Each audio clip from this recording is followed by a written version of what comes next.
So, uy, matatapon pa. May recipe tayo mga guys. Pakita ko sa inyo mga guys ha. Ito yung sinasalang ko mga guys. Yan. Kung napansin nyo mga guys, hindi nakita yung bawang, sibuyas, kalamansi lang kasama yung balat. Yan mga guys, nilalaga natin sa 2 tasang tubig. Tapos pakuluan natin mga guys. Ang purpose nito mga guys, para kung yung ubo nyo na matagal nang hindi magaling-galing mga guys, kahit may mga iniinom na kayong mga gamot, yan mga guys ang gawin ninyo. Maglaga kayo ng 10 pirasong kalamansi at 3 piraso ng bawang. May mga piraso-piraso sa bawang eh. Tapos yung tawag nito, sibuyas mga guys. Yan. Sa bawang may piraso mga guys, gaya nito. Ito, yon. Tanggalin natin. Yan. Ito, ganito, 3 ganito mga guys. Tapos 1 sibuyas, 10 kalamansi. Yun yung ilaga nyo mga guys. Tapos pag kumulo na, magkulay-pula yung tubig niyan, yun na yung inumin nyo mga guys. Yung mga kati-kati sa lalamunan o yung mga naramdaman yung sakit sa internal organ o sa loob ng katawan o sa mga kaso-kasuan gaya ng mga rheuma o arthritis, naaalis po niya mga guys.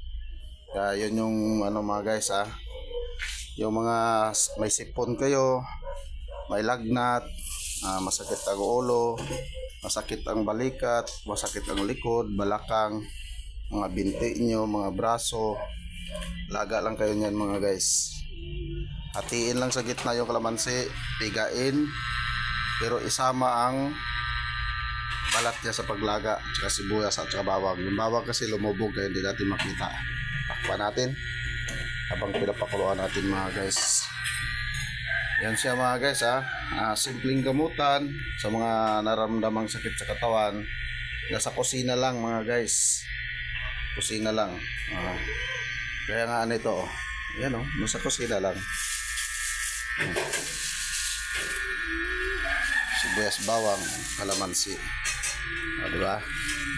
Nasa kusina lang yan mga guys. Lalo sa mga nasa mga malalayong area na hindi malayo kayo sa ospital, malayo sa clinic. Yan, kung may naramdaman kayong kakaiba sa katawan, panglinis rin sa bato yan mga guys. Antibacteria rin at pangontra. Kumbaga kung mayroong mga gumagawa ng hindi maganda sa inyo, na sikreto niyang nakukontra mga guys, kasi ang bawang, kalamansi, sibuyas ay pangontra po yan. Yan, hindi lang siya pang sangkot siya sa mga niluto ulam gamot din siya guys. At videohin ko ngayon yung mga bulilit kong naliligo. Kasi misis nagwasim na. At nagkakape si Brad. Yan Dila. Bakit? Inaano mo kasi dyan kala ko Dila, di ka baligo Dila. Videoan mo lang kami Oo, sige. Ligo na. Hello guys. Invite mo sila, sabi mo follow sila, follow. Palaliman mo pa. Hindi naman pwede palaliman yan, hanggang dyan lang yan. Kita mo naman yan na hindi naman lupa yan para palaliman mo. Yung lupa, pinatungan yan, pwede ko palaliman. Pero yan, di na. Diba? Ang lalim pala nito. Nag-enjoy sila mga guys. Naliligo yung mga bida nating bulilit. Walang pasok kasi ngayon mga guys. Kasi anniversary ng pagka ng San Jose del Monte, Bulacan.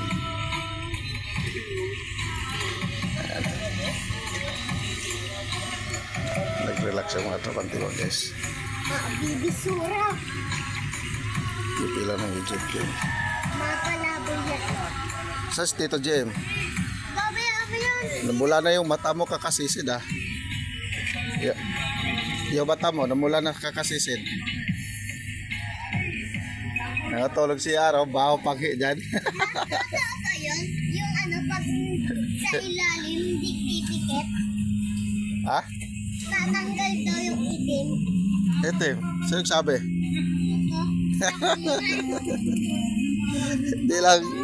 Di lang pipikit, matanggal lang yung itim. Grabe ah.